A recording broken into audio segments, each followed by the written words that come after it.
Crypto King is not a financial advisor. You gon' learn today, you gon' learn today, you gon' learn today.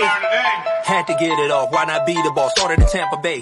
Life in the matrix will crumble you. Poverty struggle will humble you.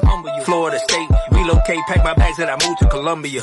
Hola mujeres bonitas, they say that it's cheaper to keep her. That's why I learn more than you. Crypto, I'm learning you. Learn crypto TV is turning to. Please don't waste my time. Learn, yeah. Please don't waste my time. Learn today. Crypto TV. Please don't waste my time. Learn Crypto TV. Please don't waste my time. Learn Crypto TV. Learn Crypto TV family, what's happening today? Back at you again with some more pertinent information. This time we have the founder and chief strategist, Jonathan Levin of Chainalysis, is going to talk about him speaking at a hearing that he had in front of Congress about crypto regulation, and also, how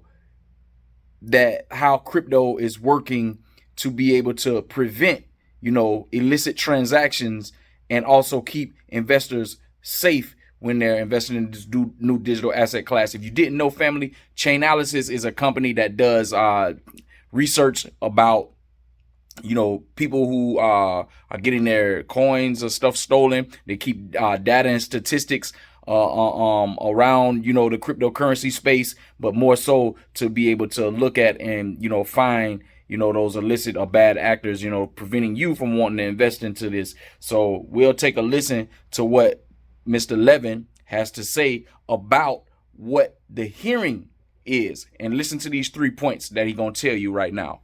What the idea behind the hearing is to understand, how is crypto being used for illicit activity, and really what can Congress do to prevent illicit activity from happening in cryptocurrencies. And I think there's sort of 3 main takeaways. One is on the domestic policy side, we need to make sure that domestic institutions have the right number of touch points with US regulators and US law enforcement. So making sure that there is a real framework for digital asset regulation with single prudential regulators on specific types of activity is sort of a major point for both cryptocurrency exchanges and also for stablecoin issuers.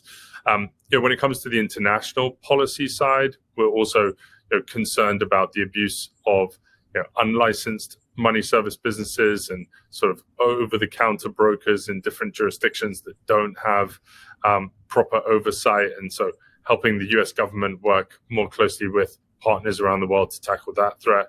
And finally, there needs to be greater resources dedicated to this new type of financial intelligence for the US government. And what we have shown is that with the right data, the right tools, and the right support, governments around the world can actually be pretty successful at disrupting these illicit finance.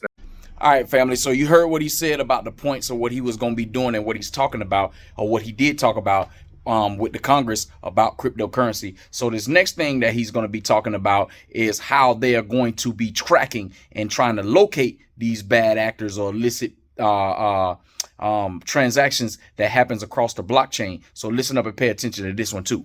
Really, this is about understanding both the use of cryptocurrency by terrorist organizations like Hamas, and also the enablers and facilitators that allow them to get hands on that cryptocurrency or broader assets. So, this is not a new problem. Really, the task at hand is to identify those intermediaries and facilitators and make sure that there is disruption of that. The misconception and sort of the misunderstanding in general has been around, understanding the specific use of terrorist organizations of cryptocurrencies for direct operational use or crowdfunding, and the broader sphere of enablers and facilitators, where not all of those funds necessarily are involved in the financing of terror. There are, other funds also. So family, you heard that part. Hopefully you starting to get a true understanding from the perspective of, regulators and other entities within the space on how they're going to be trying to drive certain sectors within the crypto space to be able to keep you safe for investing. However, you know what I mean? The next thing that we're going to take a look at is to see if there's going to be over regulation in the crypto, and how do people, or what are the sentiments surrounding over regulation. So let's take a listen to this.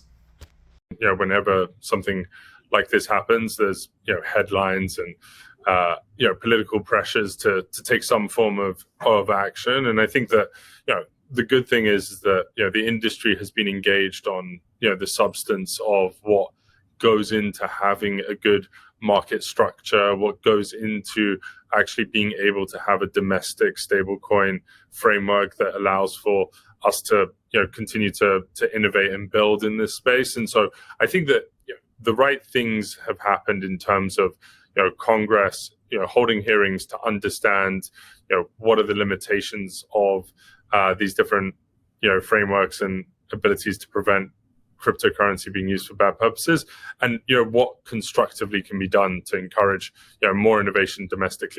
Okay, family, so considering what you just heard, what do you think the sentiments of the lawmakers are? What do you think that they stand? Well, guess what? He answers this question, or at least gives you his opinion right here on this next clip.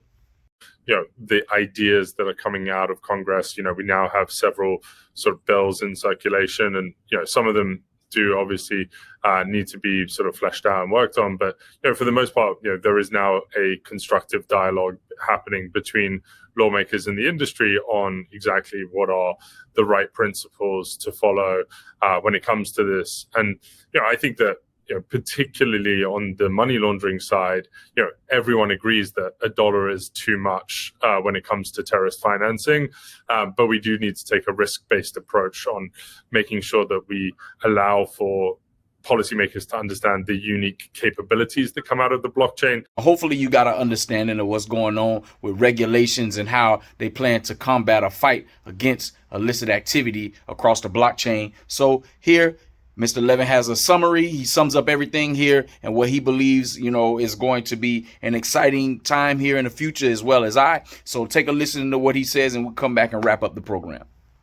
The best part of the last decade working with law enforcement agencies around the world on this very topic. And I think that, we've moved from the world of which, there was very little understanding in law enforcement to now there are sort of people in law enforcement who are experts in being able to follow the money in cryptocurrency and have been very successful at bringing cases. I think we're approaching sort of the next era of this, which is, not just having investigators that are very well trained in being able to follow the money, but also being able to build, data systems and detection systems to more proactively go looking for these networks. And all right, family, you heard it right here on Learn Crypto TV, man. Regulation, illicit movements, illicit funds. You see, crypto is not implicated or being used the way that you probably thought it was. At least the skeptics, at least anyway. But there is activity that takes place that is considered illegal. But we have companies like Chainalysis, and there are people like Jen Levin out here to help protect us, man. So, hey, listen. Stay tuned. Saturday, we live, November the 18th. Come check us out, 7 o'clock. Come learn something on Learn Crypto TV. Until then, we'll see you on the next episode. Ciao. BlackRock has submitted an application for a spot Ethereum ETF, signaling a significant move in the crypto space.